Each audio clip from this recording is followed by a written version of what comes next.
Intact মেনিফল্ডৰ কাহিনী কি হৈ আছে কৈ আছোঁ আপোনাক। ইনটেক মেনিফল্ডৰ ভিতৰত চাওক, তো মই যিমানখিনি হাতেৰে পাৰিছোঁ এতিয়া বৰ্তমান ওলাই আছোঁ এইবিলাক, আৰু ক'ত জমা কৰিছোঁ চাওক। এইবিলাক অইল আহিছে টাৰ্বৰ ভিতৰত। গাড়ী কিছুমানত এনেকুৱা প্ৰব্লেম আহি যায় যিবিলাক নেকি বিচাৰি ওলাওঁতে মাথা বেয়া হৈ যায়। তো কি হৈছে, এইখন হৈছে গাড়ী Hyundai Xcent, ঠিক আছে, ডিজেল হয়।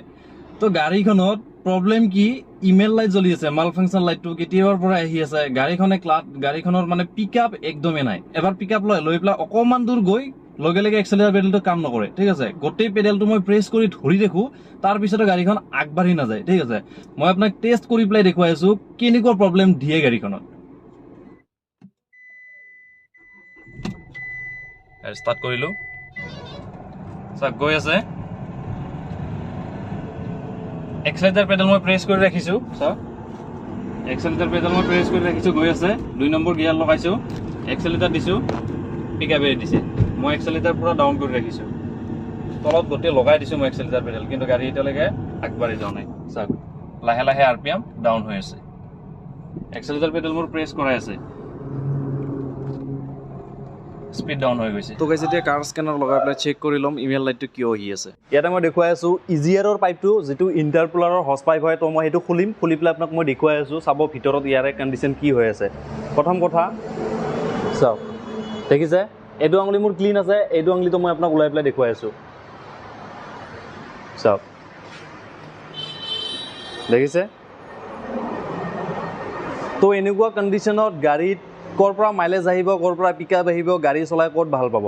আপোনাৰ ওচৰৰে গাড়ী ফোৰ্চ কৰি ওলাই যাব আৰু আপুনি এক্সেলেটাৰ দবাই থাকি যাব। গাড়ীখনত মাল ফাংচন লাইটটো যে আহি আছে, সেইটো মই ভিডিঅ' আপোনালোকক দিব নোৱাৰিলোঁ, কাৰণ সেইখিনি টাইমত মই ভিডিঅ' শ্বুট কৰিছিলোঁ, বাট ভিডিঅ'টো মোৰ তাতে ৰেকৰ্ড নহ'লে। তো উপায় নাই, এতিয়া মই আৰু কাম হৈ যোৱাৰ পিছত আৰু এবাৰ ভিডিঅ' কৰিব ইচ্ছা নাই, মন নাই। কি হৈ আছিলে মই আপোনাক দেখুৱাই আছোঁ। কেমেৰাটো লৈ আহক। এয়াৰ মাস্ক চেঞ্চৰৰ তলত যিখিনি ৱেৰিং থাকে, এই ৱেৰিংখিনি আধাতে ভাঙি আছিলে। 3-4টা ৱেৰ, এই এয়াৰ মাস্ক চেঞ্চৰৰ 3-4টা ৱেৰ ভিতৰত ডিছকানেক্ট হৈ আছিলে। তো মই এইটো কৰি পেলাই ধুনীয়াকৈ ইয়াতে টেপিং কৰিছোঁ। ওচৰত লৈ ইয়াতে চাওক, এইটো নিউ টেপিং হয়। তো ইয়াতে মই টেপিং গোটেই কৰিলোঁ, কৰি পেলাই এইখিনি অ'কে কৰিলোঁ। এয়াৰ মাস্ক চেঞ্চৰৰ প্ৰব্লেমটো ছল্ভ হৈ গ'ল, য'ত নেকি পিক আপৰ এটা নৰ্মেল ইছ্যু আছিলে। তো সেইখিনি ছল্ভ হৈ গ'ল। লগতে মাল ফাংচন লাইটটো আপোনাক যিটো মই দেখুৱাইছিলোঁ ইমেল লাইট, তো ইমেল লাইটটোৱে এতিয়া আহা নাই, মানে ইমেল লাইটৰ কামখিনি ক্লিয়াৰ হৈ গৈছে। তো এতিয়া পিক আপৰ কাৰণে মই কৰিব গৈছোঁ ইজিয়াৰৰ কি কণ্ডিশ্যন হৈছে মই আপোনাক দেখুৱাই আছোঁ। ইজিয়াৰ ইণ্টাৰকুলাৰ দুটাই কৰিম। তো ইণ্টাৰকুলাৰটো মই খোলা হৈ গ'ল, বাম্পাৰ বাগেৰা গোটেই খুলিছোঁ। খুলি ইয়াতে এইবিলাক এয়াৰ ফিল্টাৰ, পিছত ইয়াতে মোৰ বাম্পাৰ ছাইড কৰা আছে। নেক্সট ইণ্টাৰকুলাৰৰ ভিতৰত মই আপোনাক দেখুৱাই আছোঁ অইল। চাওক কিমান বেছি অইল আহি আছে, দেখিছে। ইয়াৰে ভিতৰত আৰু অইল আছে।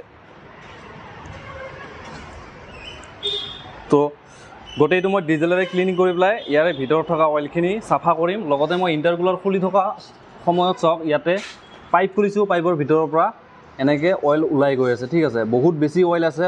এইটো হৈছে ইজিয়াৰৰ ফুল এছেম্বলিটো। তো এইটো মই খুলিলোঁ, ইয়াৰে ভিতৰৰ লেতেৰা আপোনাক মই দেখুৱাই আছোঁ, চাব ইমান ইয়াৰে ভিতৰত এইবিলাক কাৰ্বন জমা হৈছে। নেক্সট ইনটেক মেনিফল্ডৰ কাহিনী কি হৈ আছে কৈ আছোঁ আপোনাক। ইনটেক মেনিফল্ডৰ ভিতৰত চাওক, ইমান বেছি কাৰ্বন জমা হৈ গৈছে ইয়াতে। তো চাওক, এইবিলাকেই ইঞ্জিন বৰবাদ কৰোঁতে বেছি সময় নালাগে। চাওক এনেকুৱা ক্ৰীমৰ নিচিনা ক'লা এইবিলাক দেখিছে, কিমান বেছি কাৰ্বন। আৰু ইয়াৰে ভিতৰত আপোনাৰ ষ্টেচন এনেকুৱা হৈ আছে। তো ইয়াৰে ভিতৰলৈকে যিমান পাৰোঁ চাফা কৰিব চেষ্টা কৰিম, তাৰপিছত গাড়ী একদম ফাৰ্ষ্ট ক্লাছ দৌৰিব, পিক আপ একদম বঢ়িয়া হৈ যাব গাড়ী। এইটো টাৰ্বৰ ভিতৰতো অইল আহিছে, দেখিছে। তো এইবিলাক অইল হয়, এইবিলাক অইল আহিছে টাৰ্বৰ ভিতৰত।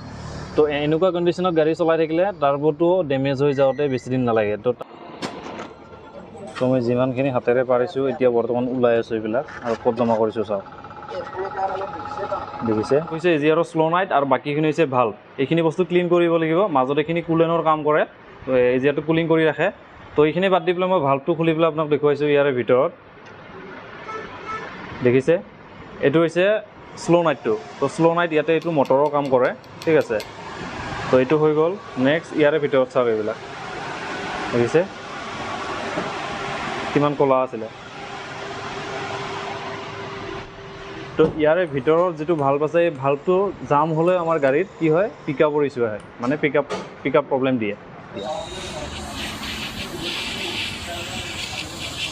দেখিছে তো গাইছ চাওক প্ৰথমতে মই এইটো পুৰা ক্লিন লৈছিলোঁ চাফা লৈছিলোঁ ইয়াৰ ভিতৰৰ পৰা কিমান লেতেৰা ওলাইছে দেখিছে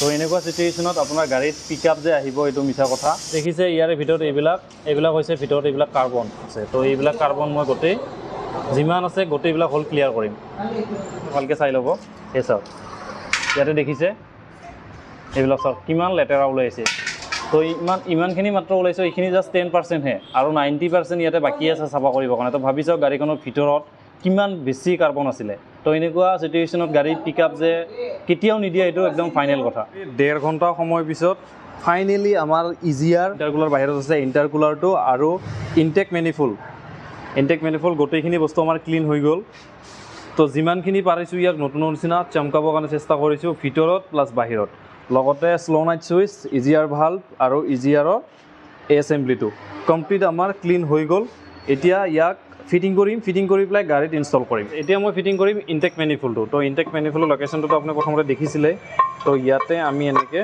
ফিটিং কৰি দিম ইনটেক মেনিফল্ডটো তো গাইছ গাড়ীৰ কাম গোটেই কমপ্লিট হৈ গৈছে ইপিনে চাওক ইণ্টাৰকুলাৰ লোকেশ্যন মই ইণ্টাৰকুলাৰ ফিটিং কৰিছোঁ বাকী ইজিয়াৰ